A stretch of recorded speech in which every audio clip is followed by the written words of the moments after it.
Bismillahirrahmanirrahim. Assalamualaikum warahmatullahi taala wabarakatuh dan salam sejahtera. Kami dari kumpulan 4. Pada hari ini kami akan membentangkan tajuk yang berkaitan dengan ilmu faraid.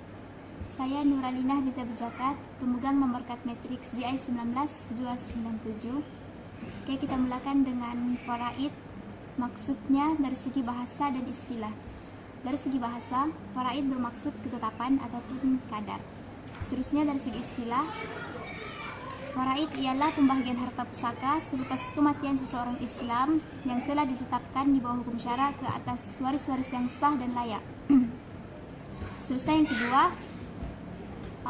faraid dari segi istilah juga adalah ilmu yang memperkenalkan tentang waris dan apa-apa yang berhak baginya dari peninggalan si mati. Assalamualaikum warahmatullahi wabarakatuh. Alhamdulillahirabbil alamin wassalatu wassalamu ala asyrafil anbiya'i wal mursalin wa ala alihi wa sahbihi ajmain. Pada kali ini saya akan membentangkan tentang hukum mempelajari ilmu faraid. Ilmu faraid ini fardu ain ke atas individu muslim yang mukallaf ataupun yang sudah balik. Fardu kifayah di pihak lain sekiranya tidak ada seseorang pun yang boleh melaksanakannya, maka semua orang Islam akan menanggung dosanya. Meninggalkan ilmu faraid tidak ubah seperti meninggalkan kewajiban-kewajiban fardu kifayah yang lain. Seterusnya, 3 kelebihan ilmu faraid. Allah telah mewasiatkan kepada kamu tentang hal anak-anak kamu. Bahagian lelaki adalah 2 bahagian perempuan. Surah An-Nisa ayat 11. Belajarlah ilmu faraid dan ajarkanlah kepada manusia, kerana sesungguhnya aku ini adalah manusia yang akan mati, dan sesungguhnya ilmu ini akan ditarik dari manusia, dan akan berlaku fitnah antara manusia, sehingga apabila bertengkar 2 orang tentu ilmu faraid, mereka tidak dapat mencari seseorang yang dapat menyelesaikan di antara mereka. Hadis riwayat Ahmad. Dan terakhir ialah belajarlah ilmu faraid kerana ia sebahagian dari agama kamu, dan ajarkanlah ia kepada manusia, kerana sesungguhnya ia merupakan separuh ilmu, dan sesungguhnya ia akan dilupakan, dan sesungguhnya ia adalah ilmu pertama yang akan dicabut dari umatku. Riwayat Abu Daud. Terima kasih. Bismillahirrahmanirrahim. Assalamualaikum warahmatullahi wabarakatuh. Alhamdulillah, saya akan teruskan pembentangan saya pada kali ini. Sebelum saya masuk dengan lebih dalam tentang pembentangan saya pada kali ini, kan sebelum ini kita sudah mengkaji itu apakah definisi ilmu faraid, dan juga kita sudah belajar tentang apakah pembahagian ilmu faraid. Jadi insyaallah pada kali ini saya akan teruskan, yaitu tajuk pembentangan saya itu tujuan kita mempelajari ilmu faraid.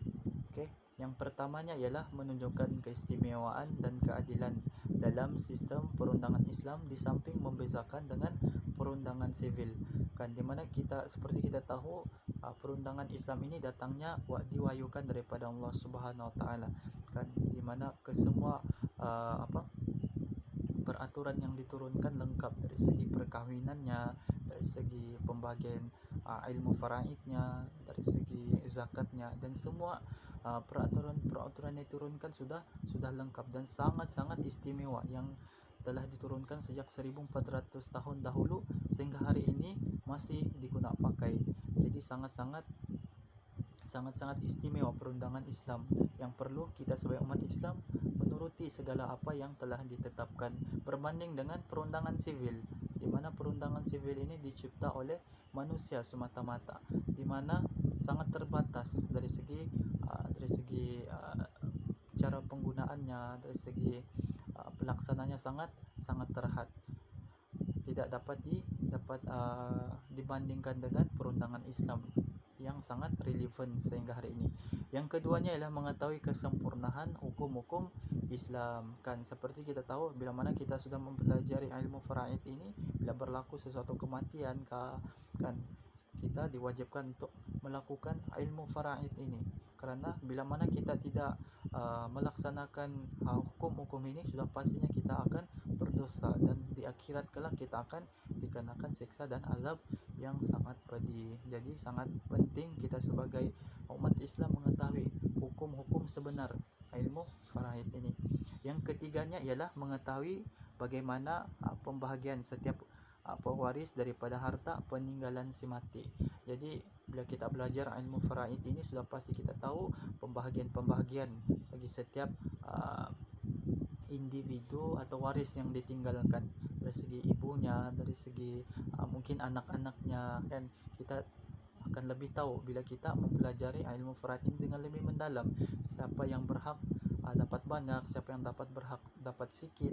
Jadi benda ini perlu kita pelajari, dan sekiranya kita tidak tahu, kita perlu bertanya kepada orang-orang, kepada mereka yang pakar, kepada ustazah dan asatizah yang perlu kita rujuk kembali. Jadi yang terakhirnya ialah tujuan kita mempelajari ilmu faraid ini ialah menjalinkan hubungan silaturahim antara sesama ahli waris daripada terputus akibat perebutan harta tanpa mengetahui hak masing-masing. Jadi bila kita sudah mempelajari ilmu faraid ini, kan harta-harta si mati itu kita dapat bahagikan dengan sama rata mengikut perundangan Islam, bukannya kita cipta sendiri. Dan inilah tuntutan daripada Allah Subhanahu wa taala yang perlu kita tunaikan, kan. Jadi sampai di sini sahaja pembentangan saya pada kali ini, mudah-mudahan yang bermanfaat untuk semua. Wabillahi taufiq wal hidayah. Assalamualaikum warahmatullahi wabarakatuh. Baiklah, seterusnya ialah tentang syarat-syarat ilmu faraid. Syarat-syarat ilmu faraid yang pertama ialah yakin tentang kematian pewaris. Seterusnya, mengetahui sebab pewarisan, seperti mengetahui salah sila waris dengan teliti, khasnya oleh orang yang bertindak sebagai pembagi harta, yaitu qadi atau hakim dalam konteks masyarakat sekarang. Dan yang terakhir ialah orang yang mewarisi diyakini hidup semasa matinya si pewaris.